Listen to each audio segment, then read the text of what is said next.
Welcome everybody to the MiniMapCast. This is your weekly source of gaming news, questions, and impressions from minimap.com.au. My name is Kerry Palmer, and joining me is Jeremy Bratatich. On the ones and twos. On the ones and twos. And threes and fours. I feel like you're on many things at the moment.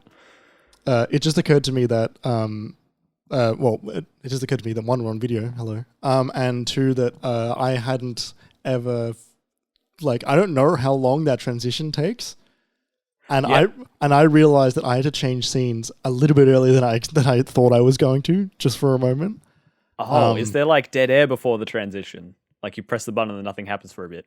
Oh, no, I just mean in terms of I was going to press it a couple seconds later for when the music kicks in, but the transition takes maybe a second or two. Yeah. So. Jeremy mentioned it just then, but this is not our first attempt at this, but it's going to be our first proper attempt at recording the podcast with video. So if you're seeing this on YouTube, then hi, this is what we look like. This is what's going on right now. And a little bonus for... Pardon? You'll watch me take a big sip of my Sprite. You watch me take a big sip. Yeah. Something else that you can, a little bonus for you visual viewers out there. This is currently my podcasting companion. Let me just grab I've got my little ginger cat here on my lap, Griffin. Until she gets bored and decides to leave, she'll stay with me. Let me just see if I'm in frame there. I'm not. All right, fixed. Great. Jeremy, I would like to ask you how your week of playing games has been. It's been good. Let's go into that a little bit later because it's part of what I've been playing this week. Okay, fair enough. It's been better than I expected. It was better than what it was about 24 hours ago. you did some homework cramming, did you? Just a little bit. It's funny. I'm still getting used to my mic arm. I keep touching it. I'm just like, oh, move here, move up here. Oh, there, up, new. Yeah. Jeremy, something I was thinking about this earlier today, and I was like, I should bring this up on the podcast. But do you know the band Queen? I've heard of them in passing. Just occasionally here and there. Yeah. I was at my partner's mum's house earlier in the week, and we put Queen on the speaker for it to just sit there, and it was just Queen on shuffle through Spotify. And we're sitting there, I'm like, oh, this is Queen too. And then it was like, this is great. Like, obviously, a lot of Queen songs are great, and I knew that. But hearing so many of the back-to-back... Like, how many hits did they have? It was ridiculous. Yeah. What a band. I feel like I'm like... What is going on? Yes, Kerry, Queen are a very popular and very loved band. They have got a wide variety of hits. Yeah. Have you seen Wayne's World, Kerry? No. Okay.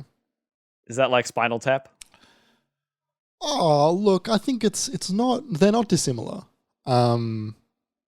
Wayne's World, I think, Wayne's World is a bit more broad in terms of its appeal. Okay. A bit less niche. Yeah. But yeah, Wayne's World features a prominent Queen scene. There's a part in Wayne's World where they like the two characters. I'm explaining Wayne's World on the podcast. There's Wayne and his band are in his friends. They're in the car and they're listening to Bohemian Rhapsody and they're headbanging to it, and it's like a very famous comedy scene. Yeah. I feel like I even know roughly of that. Yeah, it's not a band. It's about a TV show. Wayne's World. Party time. Nailed it. Well, despite this intro and basically our last 10 intros, this is a podcast about video games. We're going to talk about video games in this podcast. Maybe Queen at the end. If you want to see this episode on our website, you can go to minimap.com.au where you can find this episode and all other episodes of the MiniMapCast, as well as our other podcasts like The Pecking Order, which is our pop culture kissability ranking podcast, and our mini disc game club special episodes on this feed as well. You can go there, minimap.com.au. We're also, I think it's probably worth mentioning that that's going to be the easiest way to find the video podcast, at least initially. We don't have like a YouTube URL because you got to hit a certain upper echelon to get one of those. Yeah, we can't say go to YouTube/minimapau. But you can also find the website via. You can find the website via. You can find the post via the other social medias that we're on. Yes, the other social medias that you're on, which if you're watching the video are below on the screen. But we're there. We're on we're Minimap AU on Patreon, where you can support us monetarily. We're there on TikTok, Instagram, Twitter, Twitch. Anything else? Facebook, but we haven't posted there in about 3 years. yeah, Facebook, but so you can find all of the stuff there. We'll talk about that a bit later. We also wanted to say thank you to Shook for letting us use the Mood Model D Improv as the music for the Minimap cast. You can listen to more of Shook's music at shook.bandcamp.com.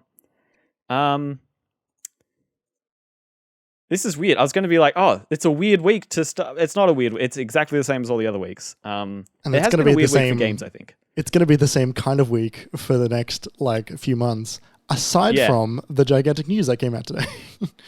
Yeah. Do you want to talk about that today? Yeah, we can briefly touch on it. Do you want to do that at the start? Because I think nothing else here screams current, brand new, must speak about. Yeah, let's just briefly talk about it. Just because this is coming in pretty hot. This is coming in only from a couple hours ago now. Yeah. We're recording this on Monday, the 2nd of May. Yeah. So I've got a copy of the story here via Kotaku from Luke Plunkett. Headline reads: Square Enix selling Tomb Raider, Deus Ex, and Thief and their studios as well. They have sold them to the Embracer Group for $300 million US. Previously known as THQ Nordic, and now the group that owns THQ Nordic is no longer also called THQ Nordic. They're called Embracer Group. Yeah, it's really weird. They're the people who buy things. Yes. From the article here, it says the studios Crystal Dynamics, Eidos Montreal, and Square Enix Montreal, the latter of which will presumably be in for a name change, numbering around 1,100 employees worldwide. The catalogue of IPs owned and/or worked on by those studios, including Deus Ex, Tomb Raider, Thief, Legacy of Kain, and the continued sales and operations of the studios, more than 50 back catalogue games. That was a quote at that point. Also of interest, Crystal Dynamics is actively working on several AAA projects, including the next mainline Tomb Raider game that will deliver next-generation storytelling and gameplay experiences, end quote. So was the figure mentioned in there, Jeremy? Yeah, $300 million US. $300 million US for 3 studios with, was it 8 locations, more than 1,000 staff, dozens of intellectual properties, dozens of games, including Tomb Raider and Deus Ex, some of the biggest names in all of gaming's relatively young history, for $300 million. Now, obviously, that's a lot of millions of dollars. But when we look at acquisitions that have happened recently, the Bethesda acquisition, the Activision one is ridiculous, but that's kind of not really in the same conversation. I've got a really good comparator here, which is from Luke Plunkett, but just on his Twitter this time. I think I saw this one, yeah. Talking about Embracer Group's most recent purchase, which is Gearbox. Gearbox was $1.3 billion. Billion. Big B billion. Big B billion. And that was a single studio. That was a single studio. And don't get me wrong, the Borderlands franchise is expanding out into movies now. They've been very popular for quite a long time. So I don't not understand how much that cost. But what I don't understand is how cheap they got all of this stuff in the deal that went through today. Totally. That seems absolutely wild. and Square Enix just agreed to it. Yeah. Like, they did. They've wanted to get rid of these studios for such a fucking long time, though, right? Every single Enix call after they make a after any of their Western studios release a game, they're like, "Oh, it underperformed. Oh, it didn't do as well as we hoped. Oh, the numbers aren't as high as we were expecting." Blah blah blah. And like that's why Hitman and IOI Interactive it went independent, because Square Enix year after year were like, "It's not doing what we want." I don't know what they were expecting it to be, but from what everyone else could tell, those games are doing just fine. The third Tomb Raider, maybe not as much, but that wasn't Crystal Dynamics. Crystal Dynamics went off to make Avengers. So which didn't do very well. And that was Square Enix's fault. It's just bizarre. It's really strange, right? Yeah, no, it's so strange. Like, it's so cheap for an acquisition of this scale, and it shows a few things. It shows that the sort of the amount of goodwill behind these IP, I think, has diminished somewhat in the last couple of years. Deus Ex, definitely, since Mankind Divided. That one was fine, but was very quickly in bargain bins for like $8, and you couldn't get rid of them. They'd hang around forever. Yeah. Tomb Raider as well. Those games were they did pretty well, but they dropped in price really quickly. Yeah, totally. And when Rise came out and it was Xbox exclusive within the first 2 years of the Xbox One coming out, so it was going to a really limited market of people who got that console. Yeah.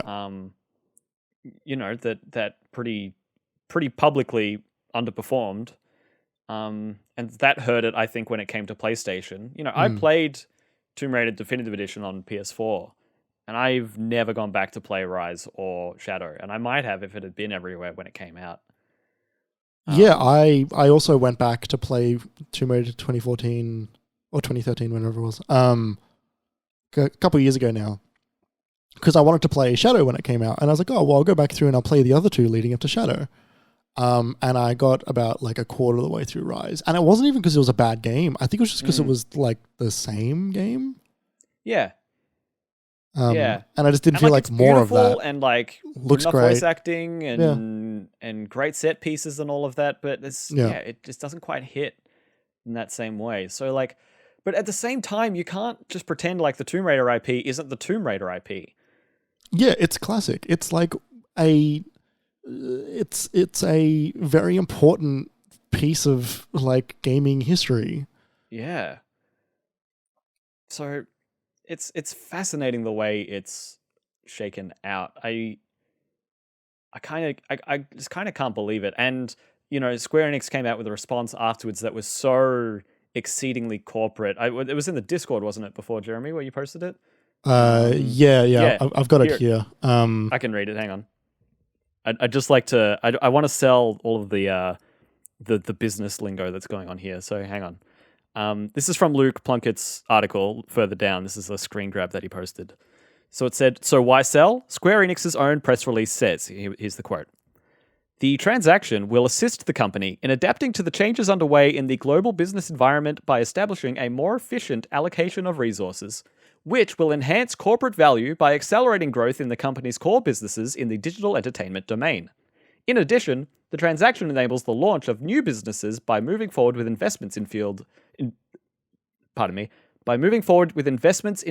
including blockchain, AI, and the cloud. And then Luke comes in at the end here saying, imagine having to put on your CV that you sold Tomb Raider to at least partially fund some blockchain shit. Gross. Couldn't agree more, Luke. Couldn't agree more. Look, I don't even know what I said just then. It's just that they're funding blockchain. Yeah, that they're making money, but not enough as they want, and so they would just want to make more money, regardless of how awful that will be. It strikes me a little bit as Konami going sour. You know what I mean? Konami's just got different priorities to what they used to. They did make games. They've had this huge catalog of games. They're still sitting on this huge catalog of games.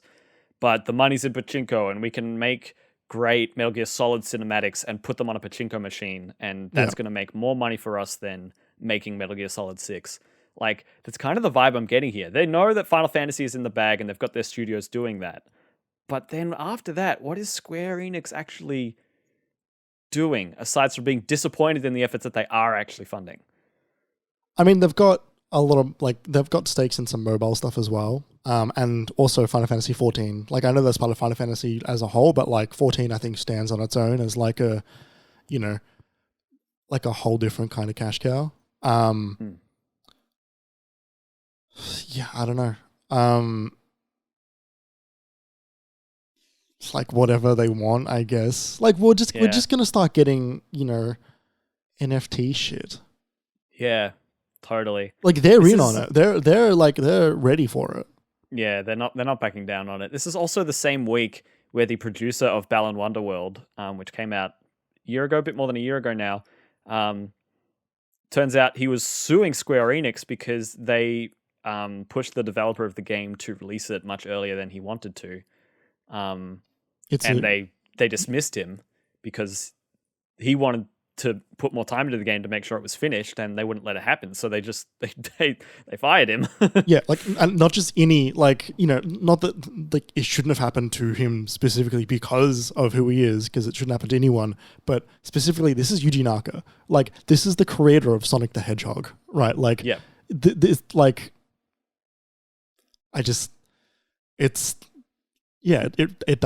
does remind you of Konami and Hideo. Yeah, because he's coming out and he's saying, I think Square Enix are no good. I think they're no good for video games, and I think they're no good for the people who are making them. Yeah. And he would know. And he's only being able to say stuff like this right now because the lawsuit that he initiated is finally finished. There was a lawsuit that meant that he couldn't speak about the topic, which was a shame. So yeah, like it's such a shame because there are so many Square Enix properties that I really enjoy. I've played so many Final Fantasy games, and I'm looking forward to so many Final Fantasy games. Yep. And shit like this makes me wonder whether it makes me want that property in someone else's hands. Oh, look, if the world goes as it's been going, then then suddenly Square Enix are now a lot lighter on some properties. Totally, which means they're easier to buy. They're a lot easier to buy. I could see Sony buying them. Yeah. We've said this before. We've spoken about this in the past, that we could see them buying them. Yeah, and it might be for the best, although I think them doing this right now is a sign that they're not up for that, and I think that would only happen if their future endeavors continue to see a declining interest and profit margin for their expectations, whatever they are. Actually, I'm not sure if Sony can buy them because of Japan's antitrust laws. Yeah, there's something to that. Yeah. So yeah, that's a weird topic. It's been a while since we've covered news on the show, Jeremy. Yeah, I mean, it's been never since news has happened a few hours prior to us recording, which is good. That's a good point. I was looking at that. Nice. I'm like, the only people seeing that are people going to bed in the main games industry. Yeah. You had to hear first on Friday, way after everyone else has already spoken about it. Record it first and publish it last. Something might have happened. Square Enix buys them back. And, you're right. Everyone pointed out how bad a deal this is. You're right. We're backing out. Yeah. So, talking about video games that we've played and video games that we have been playing, I've just got a couple of check-ins here, basically. Yeah. But one of them, during the week, I realized I never spoke about finishing Elden Ring. I spoke about finishing my work on Elden Ring, but not the game. Yeah, I think you were more excited about that than the ending of Elden Ring. I was. Let me tell you, I was. And then after we recorded last week, I started doing more work on Elden Ring. Lucky you. I know. It's different work, so I'm feeling a bit more refreshed about it, which is good. But yeah, I finished this game, right?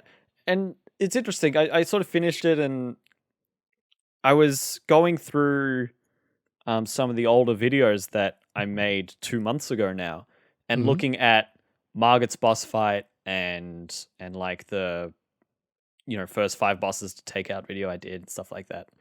And I was thinking about that initial open experience of just being in Limgrave and there being so many things to do. And if you want to go further afield, you can. You can go around Stormvale, or you can go to the Weeping Peninsula, or you can go to Caelid. Yeah. Like there are so many hours in that opening area. It's ridiculous. More so than I think there are in the rest of the game. I think the rest of the game is a bit more sparse, whereas that first quadrant they give you is quite dense. And I think that's to its credit. It's sort of like by the time you get up to those further areas, you've been playing long enough that you know what you're doing and you can kind of go straight to where you want to go. Yeah. And if you really want to explore, you can. But I was my ending thoughts on this was that I am sad I didn't get to have the experience of discovering a lot of these things naturally, like with Radahn, for example. Where you have to activate the Radahn Festival to have the option to take him on as a boss, and that changes the whole area. And you do that by doing other quests or activating other like lifts and reaching new areas in the game. But I could just imagine getting to the point where they're like, "Oh, you have to wait for the festival to start," and then being like, "Oh, fucking now what?" Like Right. as a player not actually knowing what to do or being told how to go to get the video done the fastest. So I do feel a little bit not cheated, but I do feel like I've missed out on something there.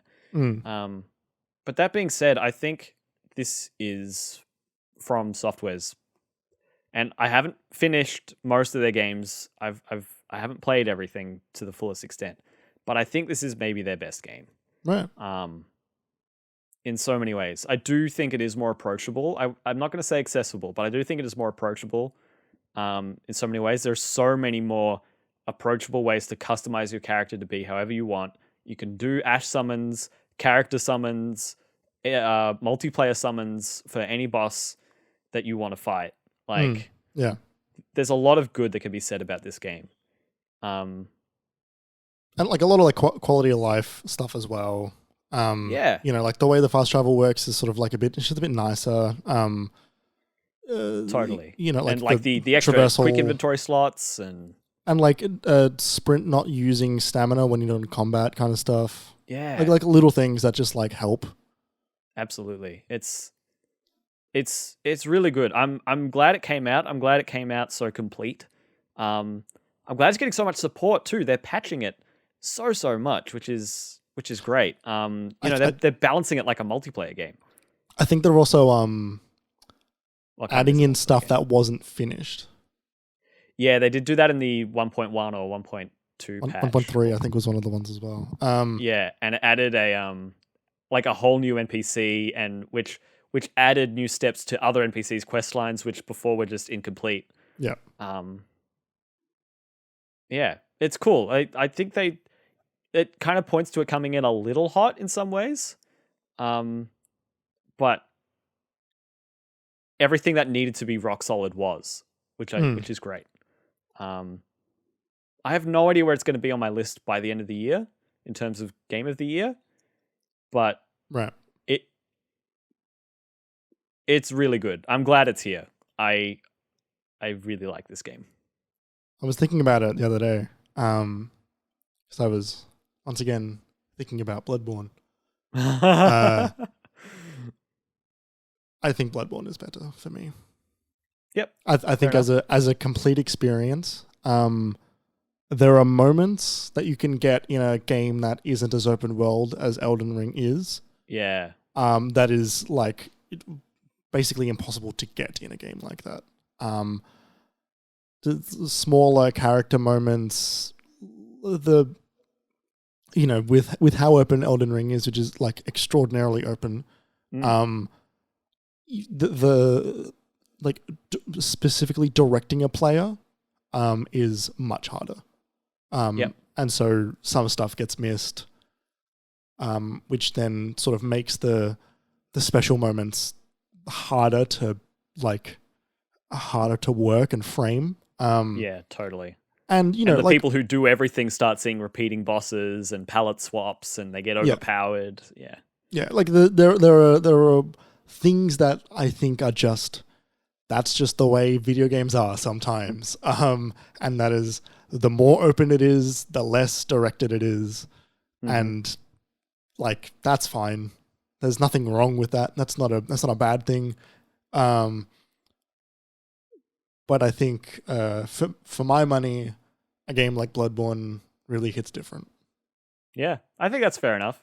It reminds me of the Breath of the Wild discussions that were happening, where it's like, oh, I miss traditional dungeons, and I miss the way the world like connects to like the Goron Valley and That's like that's me. Like, you know, for me, the best Zelda game I've ever played still is Link to the Past. Yeah, totally. I mean, the way that world connects, that's amazing in that one. Yeah. Yeah. I also finished Arkham Knight. I don't really feel like I have too much more to say about this one since last week. I played most of the game by last week. Yeah. This game's weird. Yeah. So uneven. Yeah, it's like I said, a solid 7. Yeah. It functions. That's what we said last week. Like, I think its best asset is its story. Like, they tell an interesting story with Joker and with Batman and with Scarecrow. Yeah, I think the same. And like that's what was pulling me through, honestly. And so I got to the end, and they were like, "Spoilers for Arkham Knight, everyone, for the actual ending. Everyone ready? Here they come."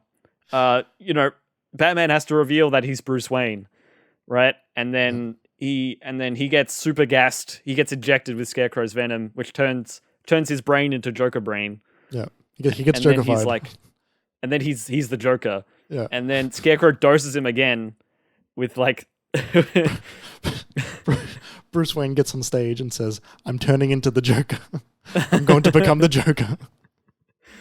And so then the Joker gets ejected again with a serum. And so then he gets like, he has to deal with his worst fears, which is Batman. So then Bruce Wayne becomes Bruce Wayne again because he like locks away the Joker with the Joker's own fear, and then he becomes immune to the toxin. I don't know, it's weird. Yeah. And then, I don't know, it all goes well and it's fine. And then the end is like, oh, wow, this is it. And Batman's like, this is the only way to keep everyone safe. And then you take Scarecrow to GCPD and they're like, I'm just going to keep calling you Batman if that's all right with you. And then he calls Alfred and he's like, all right, that's it. Still got a city to save, though, for one more night. And then it shows you every objective you haven't completed yet. Yeah. And I'm like, yeah, I'm not doing this. And then they're like, once that's complete, we can initiate Operation Nightfall, as in like KN Night. Yeah, Nightfall. As in Arkham Knight. Yeah. Dark Knight. Do you want to know what happens? I looked it up because I was not going to do the Riddler trophies, which is what it needed me to do to get that ending. Yeah. What happens? He flies his plane to Wayne Manor where all the journalists are, and he closes the door and the building blows up. Yeah. And then there's a thing that happens after that where someone is where a couple and their young son are being robbed in a back alley, and they rip off the lady's pearls.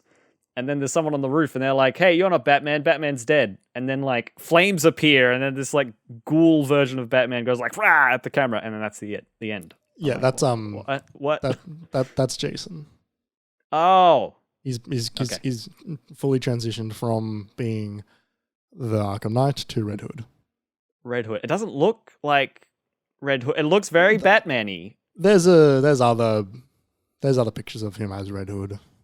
Yeah, no, like, and like his final outfit, like you kind of, when you're fighting him, you kind of smash his head and like the fake bat mask comes off and he's got this like techno red mask and it's like, oh yeah, you kind of Red Hoodie. Yeah. But yeah, weird game. He become like the Arkham Knight becomes quite the afterthought once he's revealed. Yeah. Not the worst thing, because like I said, I saw it coming last week. I was right. I think it's worth you loading up the game one more time, going into one of like the challenge fight missions, and playing as Arkham Knight. Oh yeah, because you just kill people with machine guns. Oh really? That's funny. Because he's just got guns. Yep. I may have already uninstalled it. Yeah. Oh well. It's funny. Yeah. Yeah. Yeah. Glad I played it. Glad it's done. Yeah. I'm also checking with Persona 5, and I didn't think I'd bring it up this week, but we got to a point in the game and I've been playing it a bit more with Sam specifically, like, because it kind of goes in waves with this game where you're doing a lot of combat, encounter heavy stuff, and then you're doing a lot of story exposition and days at school and days, summer Days break gone. and stuff like that. Exactly. The days go by. But sometimes you're sitting there, like, it's kind of like the JRPG version of watching a cutscene in a Kojima game, right? Where it's like, oh yeah, next day, 20 minutes of cutscene. The next day is 20 minutes of cutscene. The next day is 20 minutes of cutscene. And like, loving it. Like, it's great. I'm so in with all these characters now. We've got so many of them. The group is so large, and it's getting larger. But I was sitting there, and stuff's happening on screen, and I'll say what it was in a minute. And I'm sitting there racking my brain. I'm like, was it this game where I heard about this issue, or was it Fire Emblem? And the issue I'm talking about is queer baiting. Right. Because and I think it's both. I think both is the answer to this question, where queer baiting was specifically called out as like a problem for these games, whereas like definitively a part of the game. But there's like just a couple of times where they say something and it's like, that was so gay. Like the interaction that was just on screen just then was so gay. Yeah. And like, not bad, but Jeff definitely like, I know this game and I know it's not going to go there. Yeah. So I know this is all smoke and mirrors. Yeah. And so, yeah, I was sitting there racking my brain. I'm pretty sure it's both. And I'm bringing it up here because I kind of want your confirmation in case you remember any criticisms for either of these in both regard. I don't remember. Both of those games, even though I own both of them, I haven't played either of them. I wasn't super closely following them when they were coming out. Yeah, there's one of them.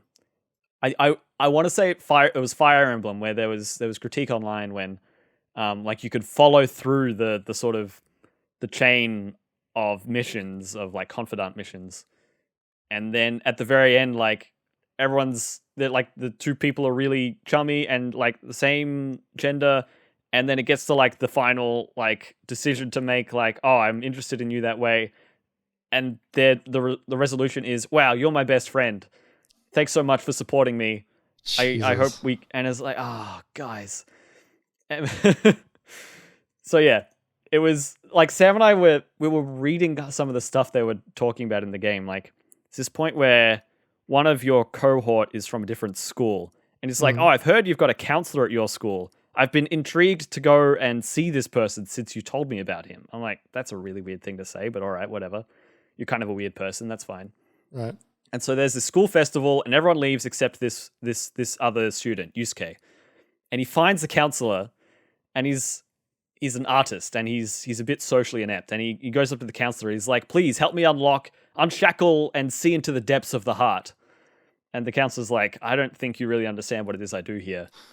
And so he's like, oh, I know. Why don't I counsel you? Because I can't really tell you about someone else's session.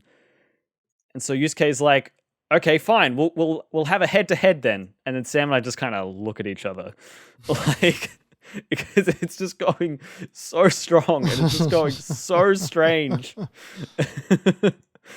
and then they talk more and it gets a bit more diffused, and I don't know. But there was just so many points where it hadn't really happened at all throughout the rest of the game up until that point. Right. And then within the space of an hour, there was probably 3 or 4 instances of like, did they really just do that? Yeah.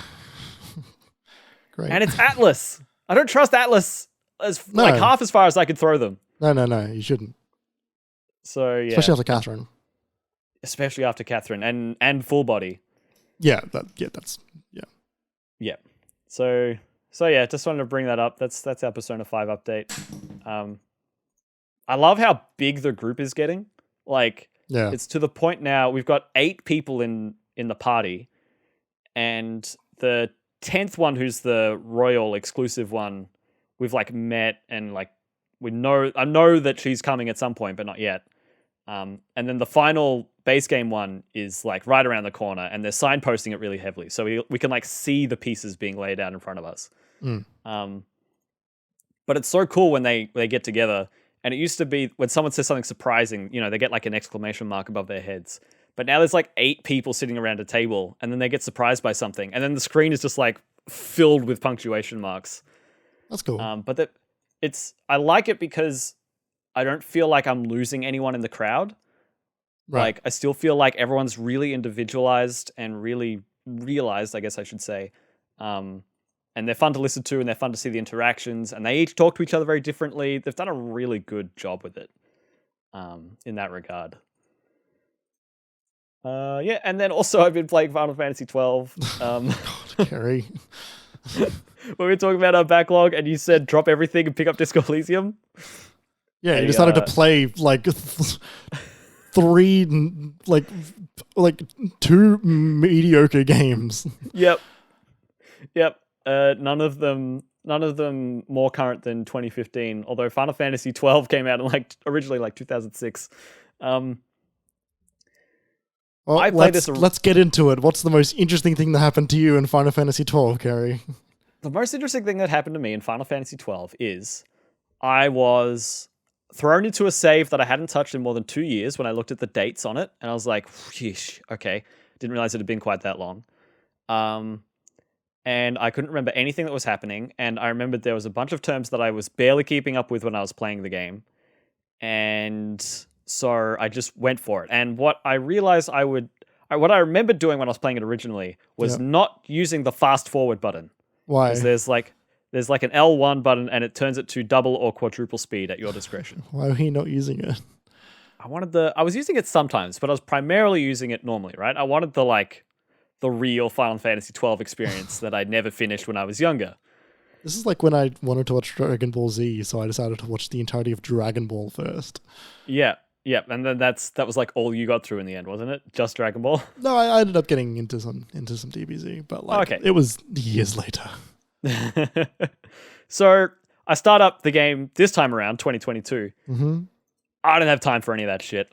It is on quadruple speed 75% of the time, and I am breezing through encounters, and it is making me realize two things. One, this game is far too long.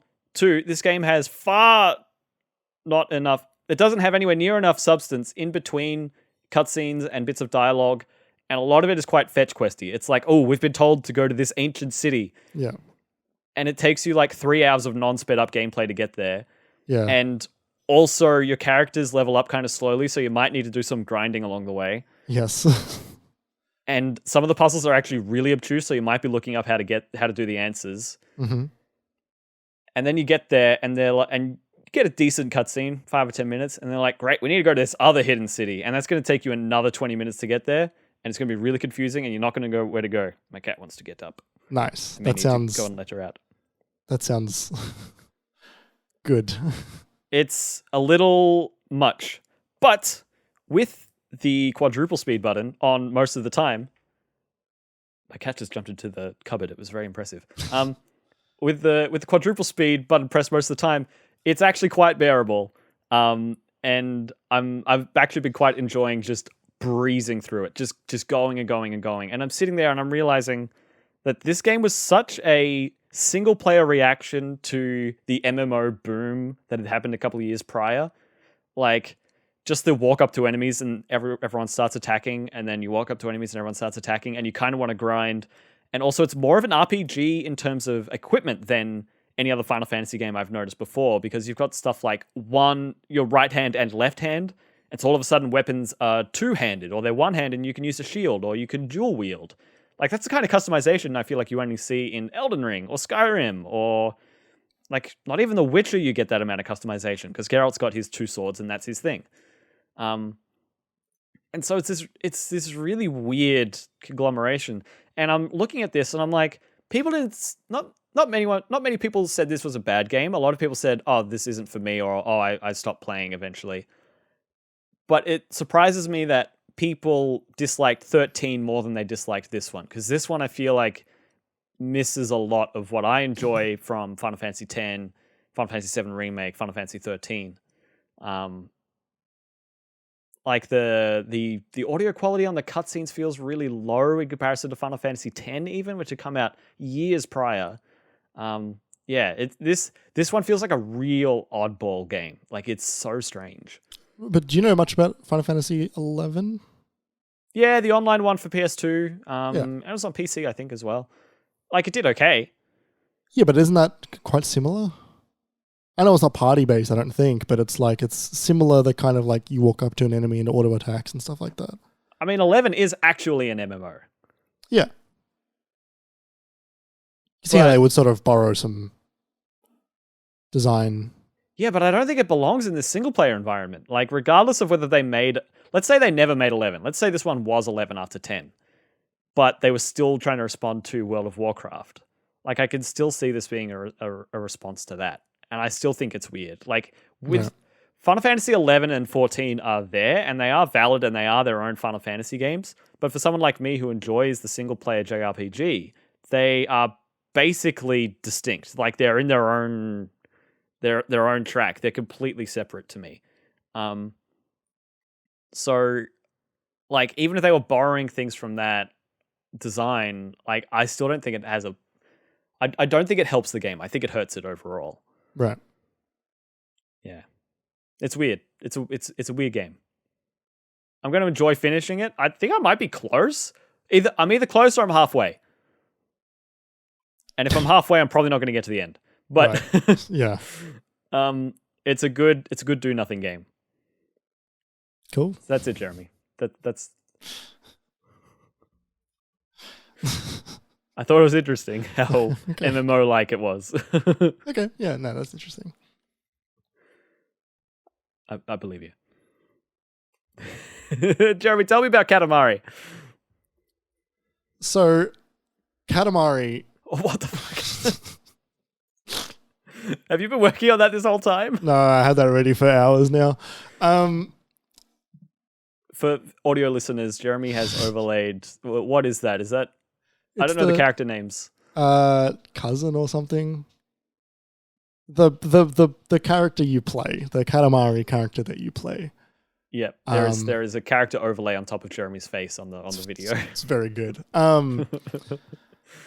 So last night I was working on. Anybody that's watching the video can see everything that is around the video background behind me, the frames.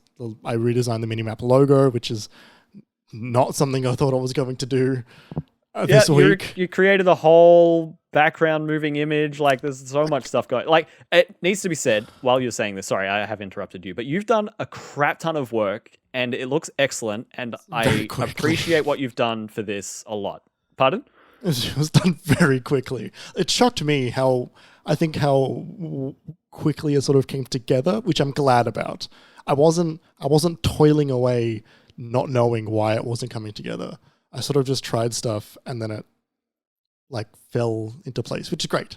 It makes my life so much easier when that happens. Mm-hmm. I don't know what I did and I don't know how I did it, but I got there. It got to, I think I stopped at about 9:30 last night. And I was messaging you every now and you sent me a message saying, okay, no more work. Yeah. And I've been telling you to like go easy on the work this week because you've been going hard. Yeah. And I was like, okay, no more work. It was late. I wanted to just not work. And because I had my money making job today. And I was like, well, I need to sort of chill out a little bit. And I was like, shit, I didn't play anything this week. I didn't touch a video game. Yeah, man. For like the first time in a very long time. I haven't played a single video game all week. Mm-hmm. I was like, all right, well, that's not the worst thing in the world because what I'm, instead of bringing to the podcast instead of discussion would be the things that you are seeing, which in my mind was worth it. And I still think that's not invalid. However, I did think for a moment, like, I wonder if there's anything I can play just for like a couple hours, see how I go. And I was looking through my list of games, and there's a couple here and there. Like I played a little bit of Vampire Survivors, and I was like, yeah, but like I've spoken about that, and I don't really anything to say. Some other stuff. I was looking through Game Pass. It's like, oh, I found it. I found the one thing that I could play right now that is just going to be what I need. And that is Katamari Damacy Reroll, which is a remake of the first game. I've seen that there a number of times and been like, I think I'd love this game. Yep. Doesn't feel like the right time yet. Yeah, it was the right time. It was almost unpacking. But unpacking is like a bit more like I have to be in it, right? Yeah. Whereas Katamari, it's just all about It's just about feeling. So I was taking a little bit of notes, but I was getting a little bit tired. There was a couple of things that interested me while I was playing. I've played a Katamari game before. I played the one on the Vita, which I think is Katamari Forever, I think is what it's called. That might be a PS3 one. I don't remember which one it is. There was two things that really fascinated me about this game. One, I think Katamari might be like the perfect video game. Whoa. and really? All right. And I'm not saying that Katamari is a perfect video game, because I don't think it is. Okay. There are some things that it's a little bit clunky at times. It's like sometimes the character models are a bit like they don't quite fit, and like the story's a bit weird, and King Cosmos has got like a giant dick for some reason. like a David Bowie bulge. Like it's like really prominent. It's very odd. In a game like Katamari. But some people that they've just got him, you know. I mean, look, they don't call him the king for nothing. Why I think this might be the perfect video game is that it is full of joy. Its music fucking rips. And it's just about doing like a single thing. It is just about rolling the ball and getting bigger. The number goes up, which is very important to all good video games. But you see the progression. It is just about consuming and getting bigger while extraordinarily beautiful music is playing. The world is bright and colorful and silly and funny. And then the timer stops and you make a star, and then you do it all again. It's a wonderful game. I beat it in one sitting. Whoa! It's really? not long. It's not that long. It's like I did like 10 levels. I played it for actually longer than I should have. I played for like 4.5 hours, which means that I went to bed at like 2:30 a.m. But like, there's a bunch of optional levels, and then there's like the mainline levels. I did all the mainline levels and about 2 optional ones.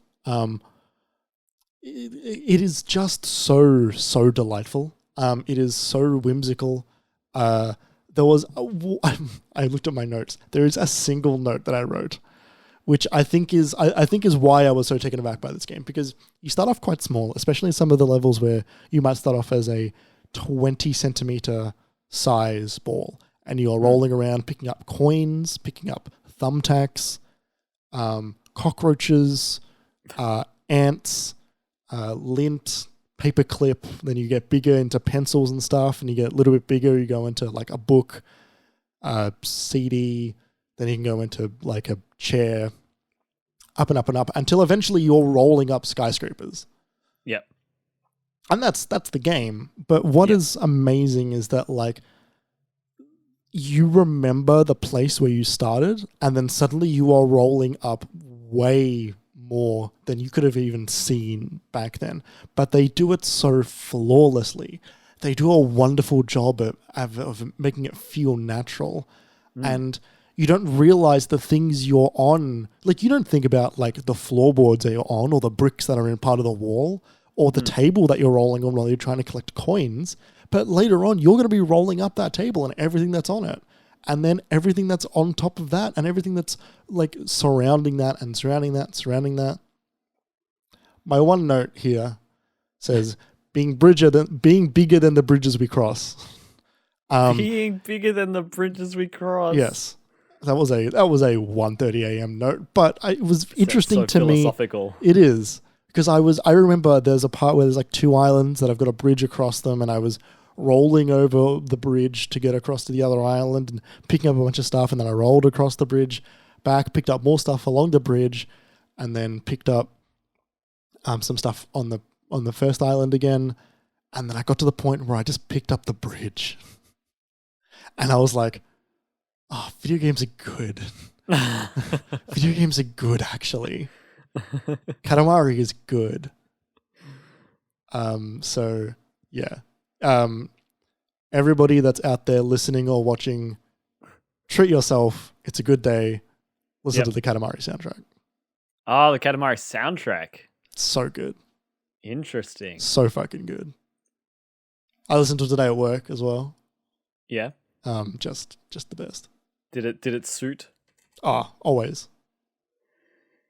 Jeremy, there's a game that I've owned on Steam for long time. Like, it was one of the first games I got that wasn't the orange box on Steam. Mm-hmm. It's from Dejoban Games. Do you know this developer? I do not. Dejoban Games. Let's see. Browse here. They made... Did you ever play the game? Sorry, I'm still laughing at the head that is around. At the head, yeah. Yeah. I have Yeah, it's like a base jumping game. I don't know if I've played it. You like jump off skyscrapers that are hovering above. And you fall through rings and stuff. Mm-hmm. Yeah. That came out September 2009. Before that, they came out with a game called The Wonderful End of the World, and I own this game as well. This game is Katamari.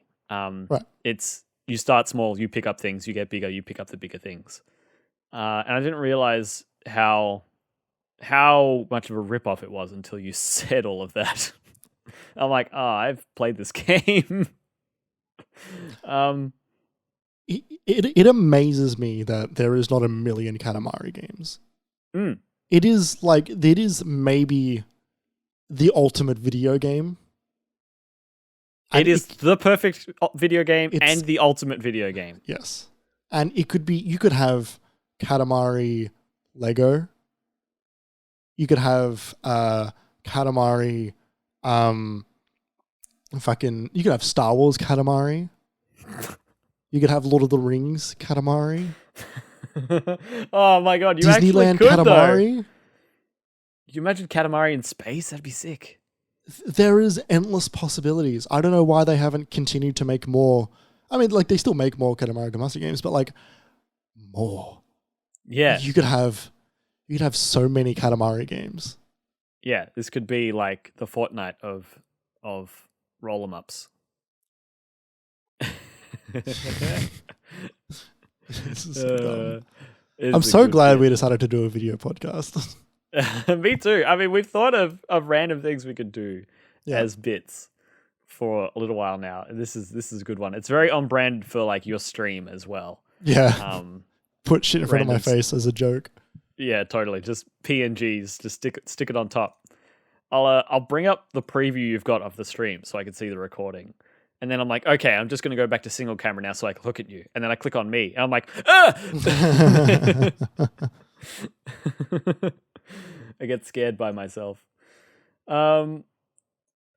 Well, we're going to have a break. We're going to have a break. And when we come back, what we're going to talk about is the games that came out in 2006 and what our games of the year would have been then. Stay tuned. We'll be right back.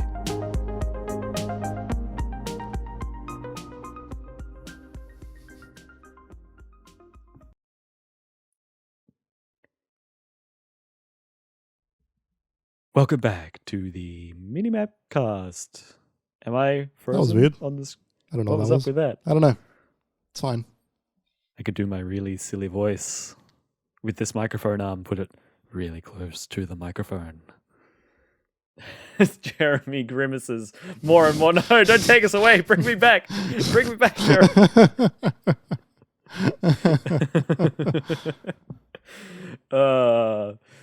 Visual humor. Visual humor. Jeremy cut away from the screen to get rid of my face. And his too. We were listening to all sorts of things in that break. The Katamari Damacy soundtrack, which was absolutely just like stinking good. Like so good. Mm-hmm. Holy hell. Like so good. Also some Frag Zappa, which was also so good. Very educational. And now we're going to talk about best games that came out in 2006. The game, our game of the year for 2006. Yeah. Now I know what you might be thinking. Why 2006? Would you like the answer, Kerry? Jeremy, why 2006? I don't know. When I suggested that we do a game of the year for a year that is not even close to the current year, that is just that is the year that my thumbs decided to type. I like you didn't pick one of those like God release years, when people are like, oh, 2007, best year in video games, or like, oh, 2011, best year in video games. Like, I'm glad you didn't pick one of those. There's another universe where I did, because like I said, I didn't actually know what year I was choosing. I didn't know what games came out in 2006 off the top of my head. And like at the same time, there's a good chance we will get to those as well. And that's fine. Yeah. But I like that we're just in this, let's pick this moment in time and see what we come up with. So we're going to go down like our top 3 picks from here, but I'm going to run down a list of other games that I didn't play or didn't enjoy as much, that didn't make my top 3. And it's also going to be games that I've heard of since, that it's like, oh, these are the games that came out that year. Here's the context for it. Like Gun. Gun. I did see the PSP version. Did the actual version of Gun? I believe so. Come out I could be wrong, but I believe so. Oh, should I look it up? Well, Gun was a PS3 game, wasn't it? Even if I look up Gun game, like that's Call of Duty. Yeah. Gun release date 2005. Oh, okay. 5th of November 2005. Yep. Damn, shame we can't talk about Gun in this episode. We'll have to wait for the 2005 Game of the Year discussion, everyone. Went off half cocked. Classic Jeremy. Yeah. So games that aren't in my top 3, and I realize I run the risk of saying some games that might be in yours, but there was one that I knew would be, and I haven't put that in here, so that'll be a surprise for everyone. But other games that I've got here, just to give the context, a game we've already spoken about on this show, Final Fantasy XII, came out in 2006. Right, this episode. Right. Yeah, this episode. What do you think I was going to say? I don't want to spoil it because I know it's going to be on your list. Oh, okay. We'll see. Final Fantasy XII. Did I really not put this in my list? Oh, I'm gonna chuck that in there and do a quick rearrange. Also, Wii Sports, because obviously the Wii came out that year. Need for Speed Carbon. Yeah, Battlefield 20. I think maybe I need to really give just a tiny bit of context to what 2006 was, because it was a while ago and it's hard to remember what year that was.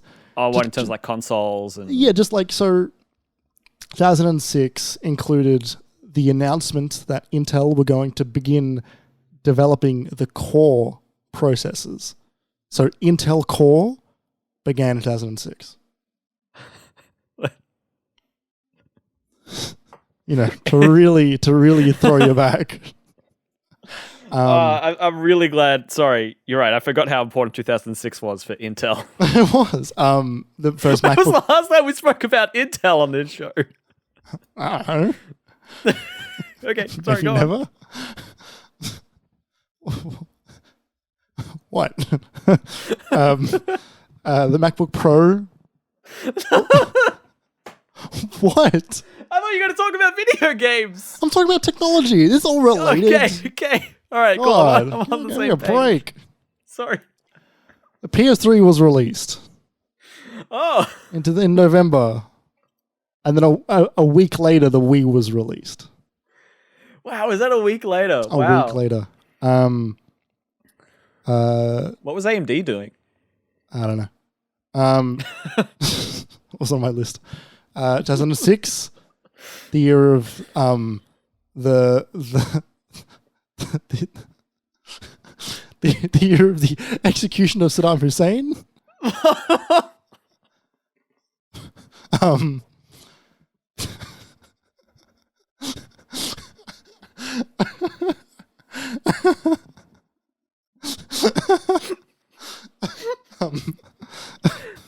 It's not funny. And finally,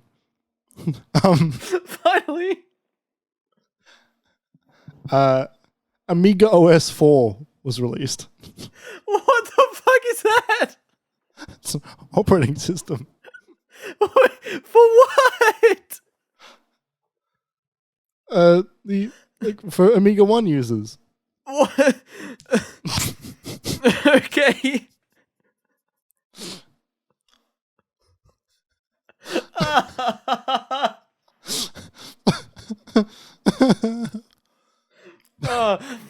It's not. It's not that funny. I just wanted to transport you back in time a little bit. You know. Now we all know where we were in 2006. Kerry, where were you when Intel released the Core brand? I heard stop.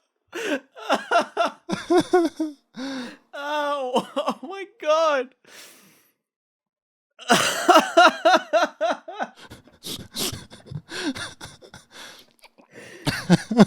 I haven't laughed this hard on the podcast. It's only been 3 weeks because last time we laughed this on the podcast is when I was talking about Skype for Business on the Wii U. Yeah. That hurt.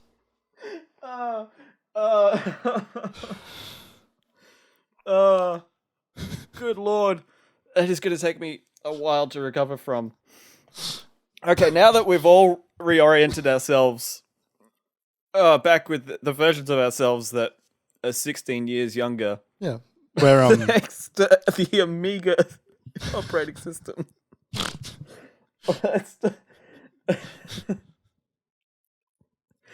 I can give you some more 2006 facts if you'd like. I've got plenty more.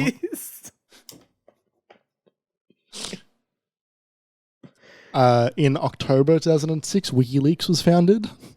Okay. Do you remember where you were when WikiLeaks was founded? Pardon? Was I there? No. Yeah.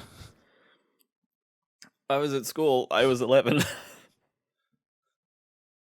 That was the 2006 Winter Olympics. Yep, that makes sense. Where was that one? Turin in Italy. Oh, they have winter there? Yeah. Wow. They do.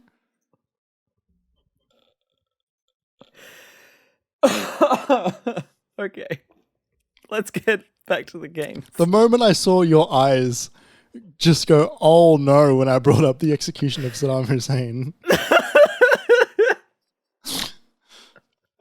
Oh, goodness gracious. All right.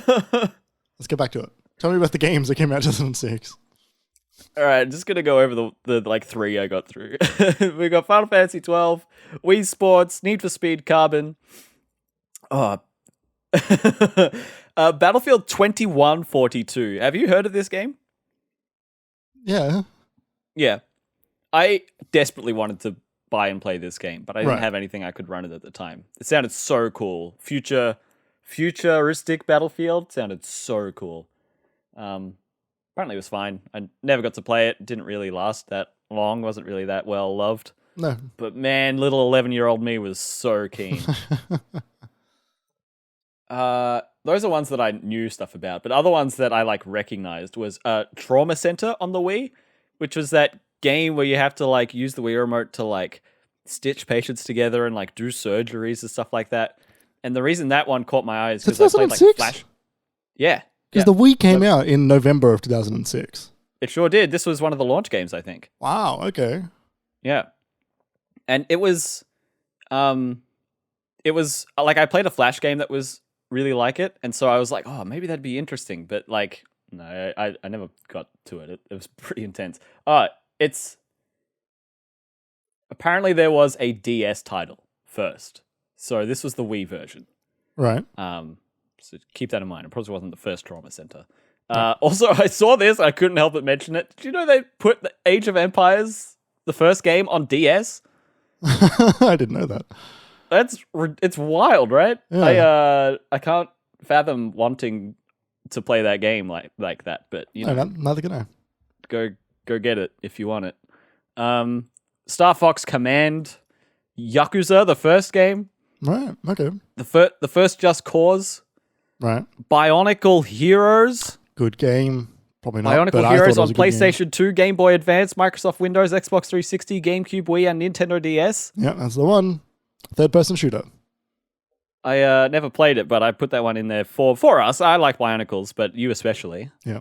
The other day I was at work and we're in a video meeting, and my video meeting, like the background that gets generated behind me, I've got is like a bunch of Bionicles.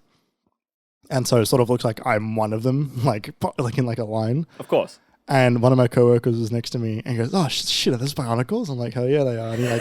And he's also supposed to be in that meeting, but he was in our area, so he just joined via just sitting next to me on my laptop, and he was one of the other ones. He's like, "Oh, cool, I'm the ice one." And I looked at him and I was like, "Yeah, you're Kopaka." And he was like, "Why do you know that?" And I'm like, Well, I mean, you're the one who's got the background there in the first place. Like, It's not there for no reason, buddy. Yeah. Why do you know that? Why? Next time you're at work, you need to ask that person where he was when the Amiga 1? When the Amiga 1 was released? I don't know, I closed the tab. Other games that came out during that time. We've got the first Gears of War game. That was a big deal when that came out. I remember posters all over the train station. And that was a big, big, big deal. And I was far too young to even begin to think about playing that game. Yeah. Same. Although that's a whole other conversation. The first brain training game, although it had been out in 2005 in Japan, came to North America in 2006, and then all other regions later as well, obviously. First brain training game. They're good games. I never played one, but they were huge, and I know you've got your history with them and your mum as well. Yep. Okami, which I've never played. I've heard it's a great Zelda-like.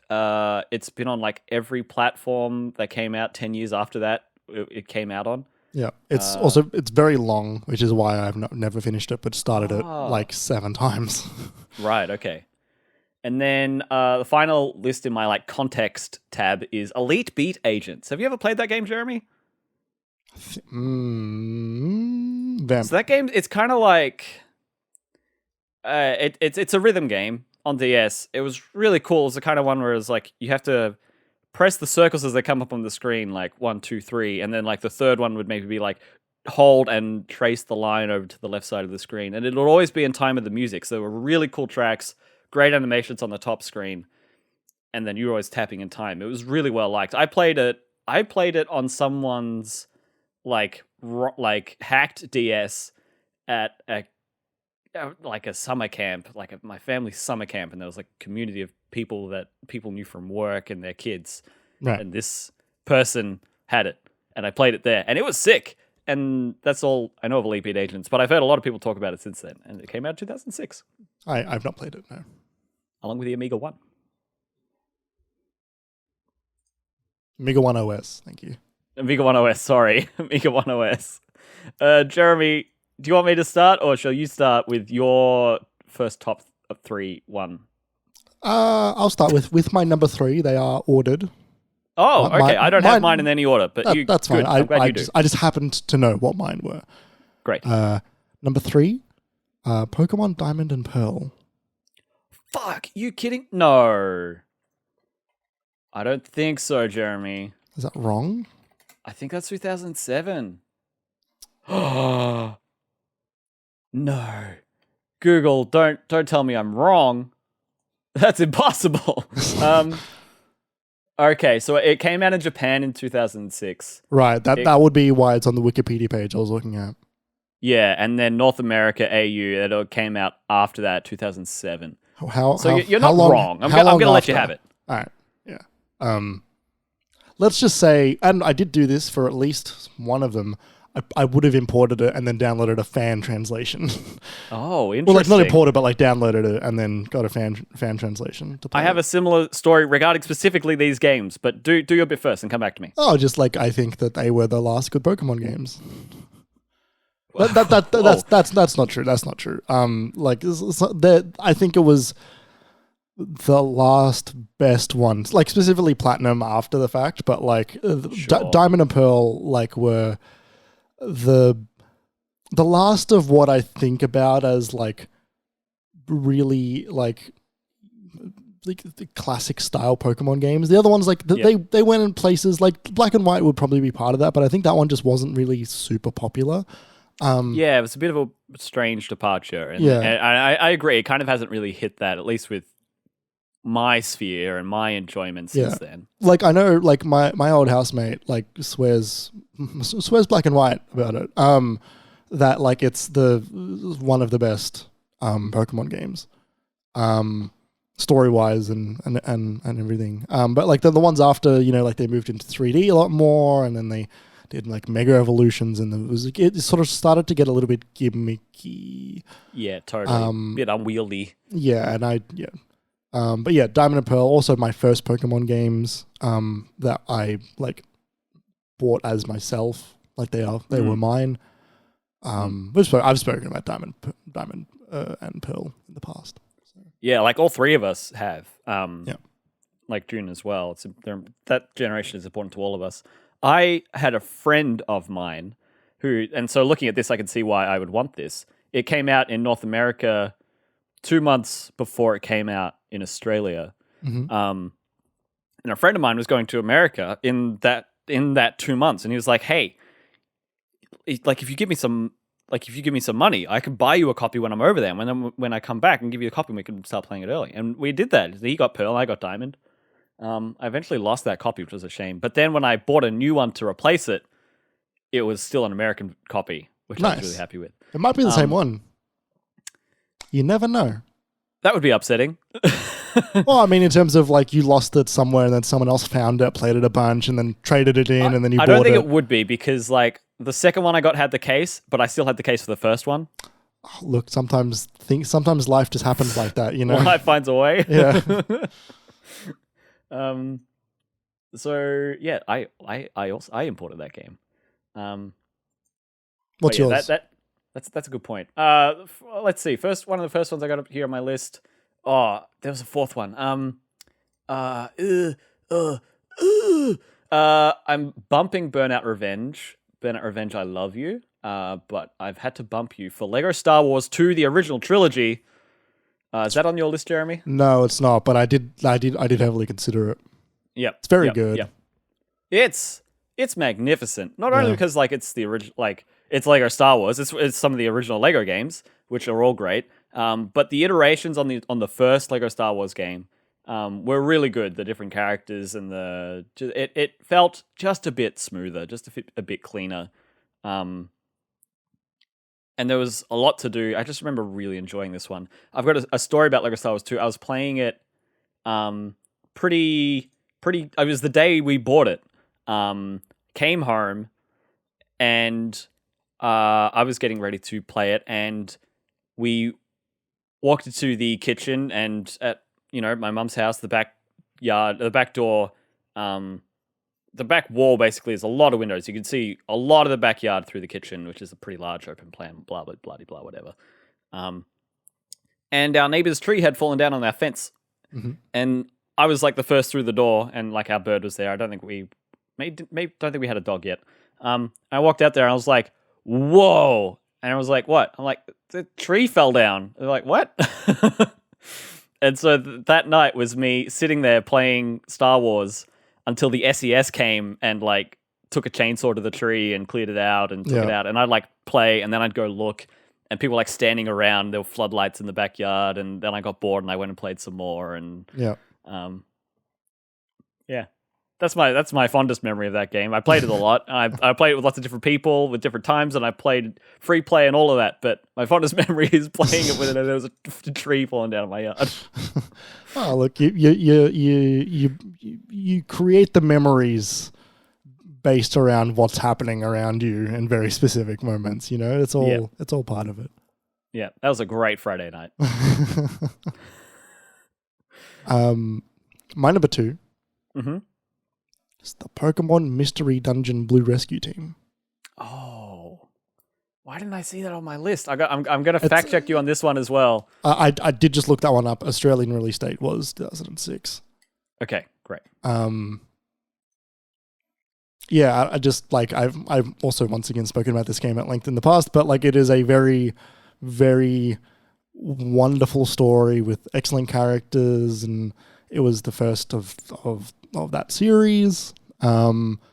And like I can still play through that whole game and still get a little bit misty-eyed at the end when it gets very sad. And and it was also the first Pokemon game I ever played. It was my introduction to Pokemon video game wise. Had you watched the cartoon before that? I'd seen some of the cartoon, yeah. So I knew some of the Pokemon, but I didn't know many because, like, you know, like you weren't in it. Yeah, you don't have a Pokedex in fucking the cartoon. Yeah. To like look through and stuff, and you don't have a Pokedex in Blue Rescue Team either, but you have at least characters you can keep going back and forth to. So. Yep, totally. What's my second one here? One I got written down here, and this isn't one I owned, but I played a whole lot of, is Guitar Hero 2. Soundtrack for this game is unreal, and like it's got some in there that I'm not that familiar with, but like there are some that I'm introduced to because of this game, and some that like I only know because of this game, which is pretty classic Guitar Hero, that are so good and were specifically so fun to play in this one as well. Like Cherry Pie was really good, and like Carry On My Wayward Son, Freebird is on there. Like these are all good songs. So many good ones, to the point, and I never got to play this, but I really wanted to get Guitar Hero Greatest Hits for the Wii, because what they did with that one was they brought in songs from like Guitar Hero 1, 2, and then like Aerosmith 1 and the ones in between that didn't have full band support, and they brought in some of the greatest hits of those, updated the guitar tracks, gave them a bass track, a drum track, and a vocal track when applicable, and then brought them to modern systems. And I wanted to do that because a lot of the really good ones from Guitar Hero 2 were on there. But that's the first Guitar Hero game I played. My, at the time, stepsister's boyfriend brought it over. We played it like all weekend, and I remember getting better at it and seeing when my stepsister was doing what with it, and it was like, oh, you got to the end. Oh, you're trying hard now. I can't handle that fourth note. How do you do that? Like, you can only learn Guitar Hero once, I feel like. Yeah. And that was a really, really, really fun time. Yep. Cool. That's a good one. My number one, you know what it is. I know what this is. This one I did see on the list, and it was one I saw. I was like, oh, I can't say this. I got to let Jeremy say this. Yeah. It's Gun. No, it's 2005, Jeremy. It is Kingdom Hearts 2. It's like it was for a long time my favorite game of all time. It still battles Shadow of the Colossus. It still battles Bloodborne. Playing through it again last year or the year before, I still think it holds up incredibly well. Like the feeling of it, I think, is like still really wonderful. And you know what? It's you can draw a direct line from that game to Final Fantasy VII Remake. It is just like I play those games the exact same way. They feel like a successing to me. So yeah, I don't know. Like I think that game was and still is the best in the Kingdom Hearts franchise. I was going to ask you that. And I don't know. Like I think about that game quite a bit in terms of like where the story goes, where it ends, and the character moments in that game. And I think that they're all really really high class, high quality stuff. It's all like I think that game is probably like a 9.5 out of 10 for me, I think. Wow, right. And like the only like half stuff is like there's some fluff around that is like optional but like not great, and there's like a couple like bits here and there, but I think for the most part I think it's a 9.5 out of 10 for me. That's awesome. Yeah. I saw that there. I was like, oh, this is on Jeremy's list. Did you get it when it came out? I think we spoke about this like a month ago when we did the anniversary, but like... I think I either got it that Christmas or the Christmas after. Right. Because no, it would have been... I remember like you played one right before 2 came out or something like that, and so like you were ready for 2? Yeah, I might have... Maybe I did buy it that year. I don't remember when it was. I remember I got it for Christmas, but I don't remember what Christmas it was. But yeah, I played 1, I think, the year prior. Yeah, cool. So it was you were fairly contemporary with it. Yes, yeah. How old would you have been? Like 8, 9? 9. Yeah. Prime time. It was funny how everywhere that game was. I just saw the cover of it everywhere, and it always confused me. I'm like, why is Mickey Mouse here? Like, it's such a dramatic cover with them all staring off into the different parts of the night sky, and fucking Goofy's there. Yeah. So then the one that's on my list, on the top of my list, do you know what this one might... What? Yes, I know what this is. What is it? Go on. You want me to guess? Yeah, I reckon... tell me. Aragon.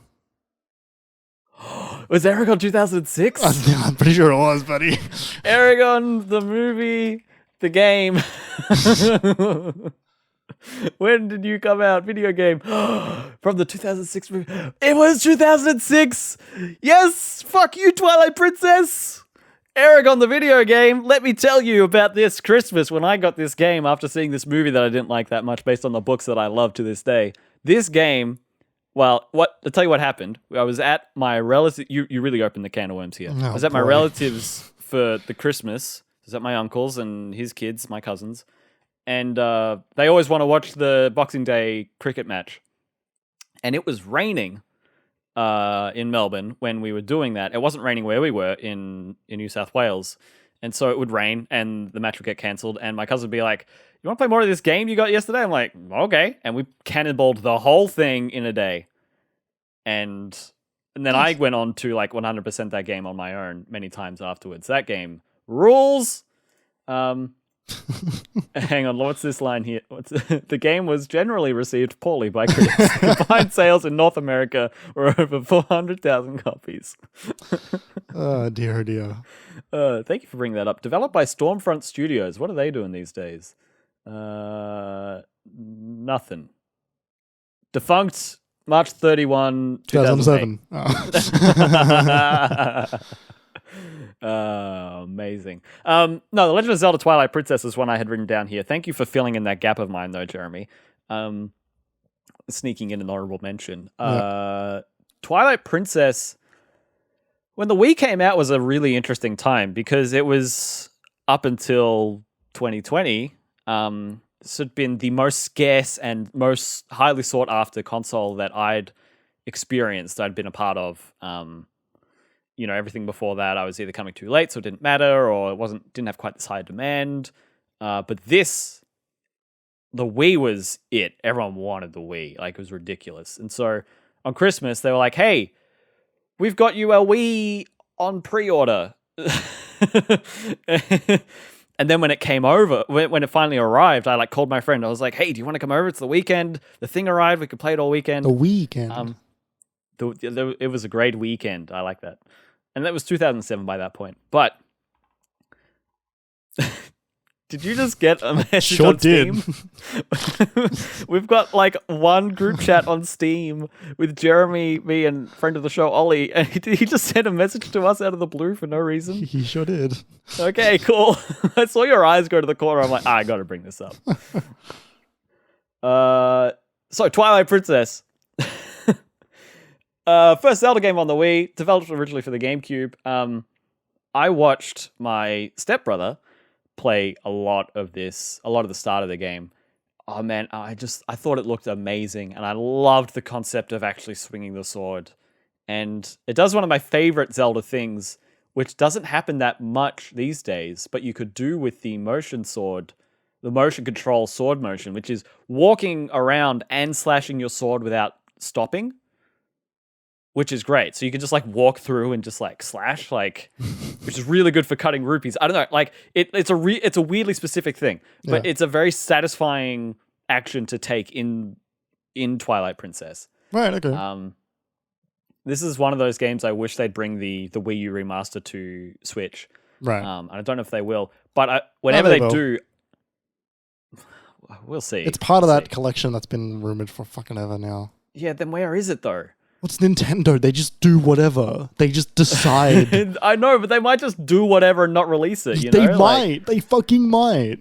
I can't hope. I can't dream. They won't let me. They'll wait until they have to push Breath of the Wild, the sequel, back another year to 2024. And they'll bring I reckon the 3D Zelda remake will come out this year because Breath of the Wild 2 had to be pushed.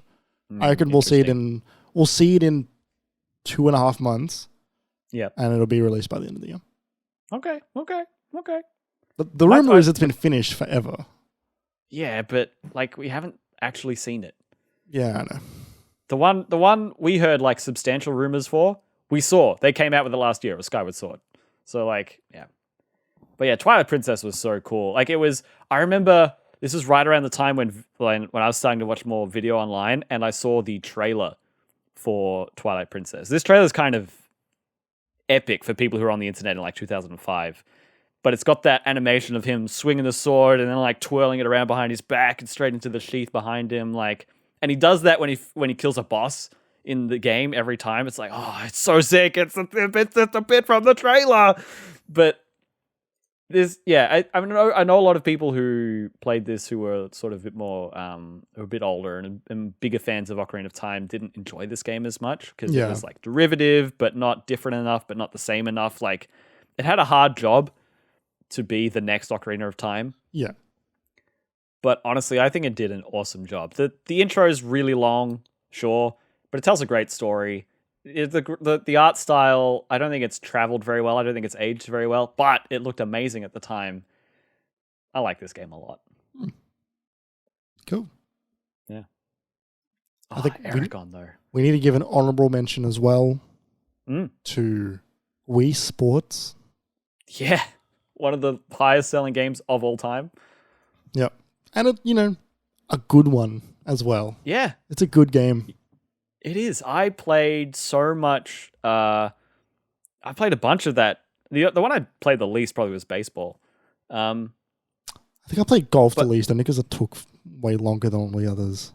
Totally. But bowling and tennis, man, they were so good. I used to play those a lot with my boxing's in the brother. middle.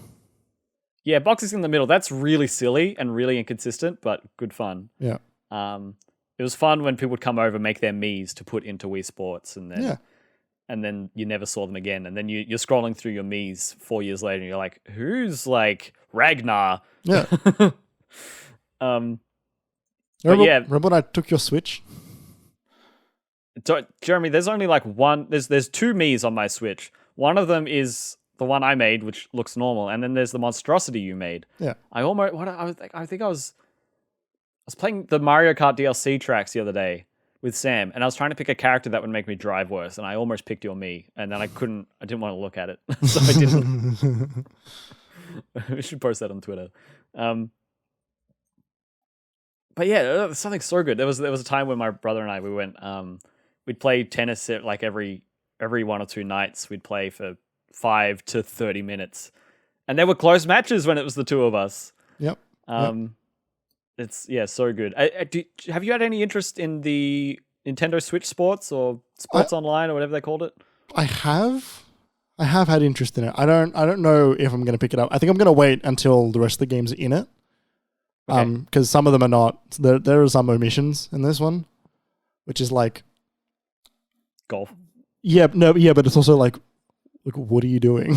Like, what is, if it's coming in this hot, then what? Like, what is going on? These are sports games. These are like, you made these before. Yeah, I'm not quite sure. What are we doing?